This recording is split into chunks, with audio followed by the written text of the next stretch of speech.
Jesus said, "He who would be greatest among you, let him become servant of all."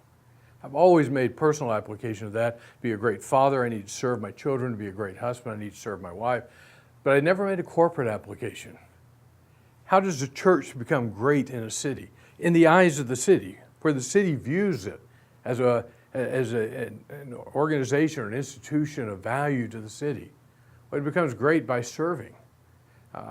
In the upside down set of values that Jesus has, he reverses what we would think. We would think that the way to change a city or to transform a city would be to get in places of power and control, and then we can enact legislation or whatever to make the changes. And Jesus said, no, that's what the Gentiles do. They lord it over. Not so with you.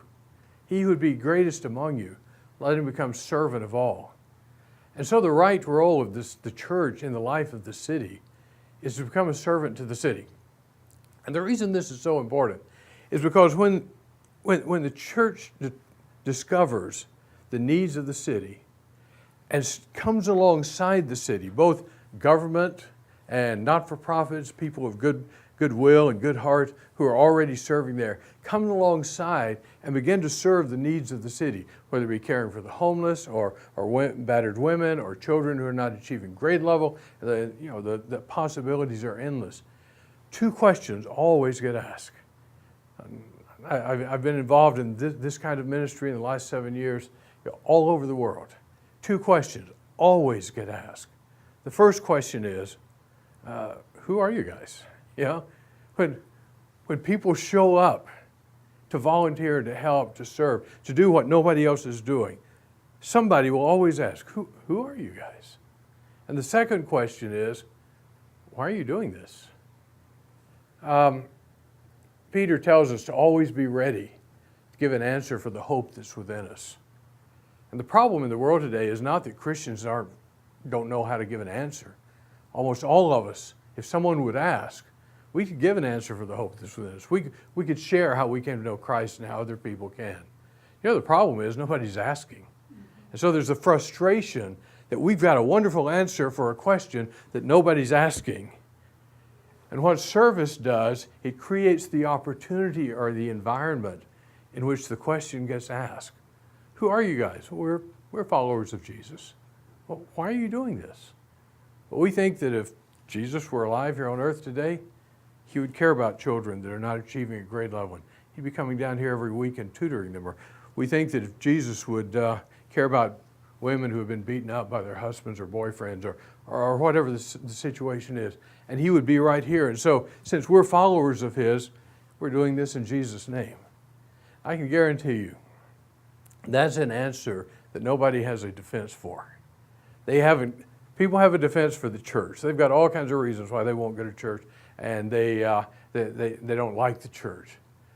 But so far, in my experience, nobody has a ready-made defense for, I'm a follower of Jesus Christ, and I think Jesus would be doing this, and so I'm doing it because I want to follow him. And I care about what he cares about. He cares about homeless people, so I care about homeless people. Nobody's going to come back and say, well, I can't get into organized caring for homeless people. Those kinds of answers just don't work.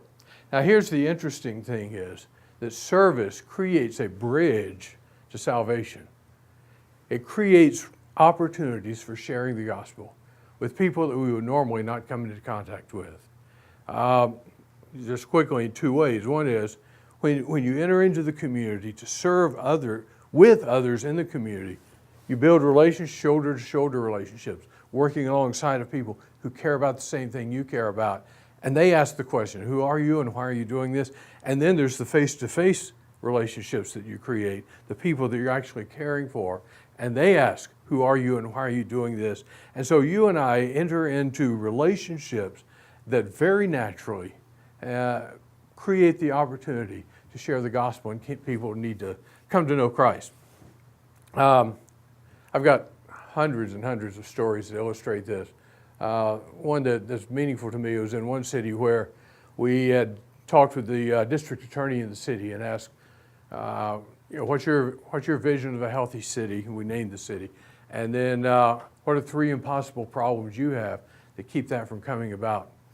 And when she had shared her vision of a healthy city and the problems that she had, we said we want to do two things. One is we want to pray for those things. We want to pray that your impossible problems will be solved because we believe that God can do the impossible. The second thing we want to do, as much as we are able, we want to enter in with you and help solve those problems.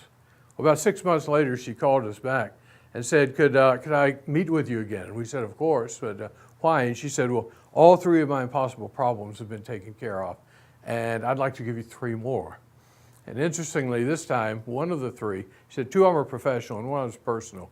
She said, I'm a divorced woman in her mid-40s, and I really want to get married again, and I can't find an emotionally healthy single man in his 40s. Could you pray for me to get a husband? And so we said, of course, we'd be glad to do that. About 3 months later, she called, said, I'm dating a guy. To make a long story, wonderful long story short, she got married. She was reunited with a daughter that she had not seen in 7 years, who she'd had to do the tough love thing with. And the daughter had become a Christian, came back home, started Bible study in the home.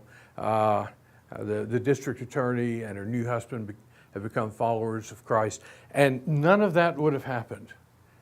None of that would have happened if we had not gone to her and said, how can we serve you?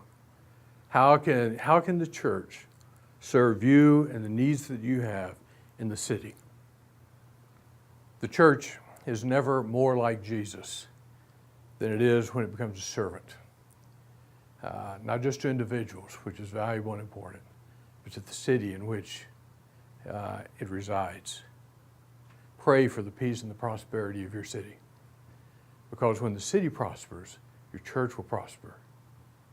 And you will have the opportunity to share Christ in places that you've never been, with people you would have never met if you had not chosen to serve them. Thank you.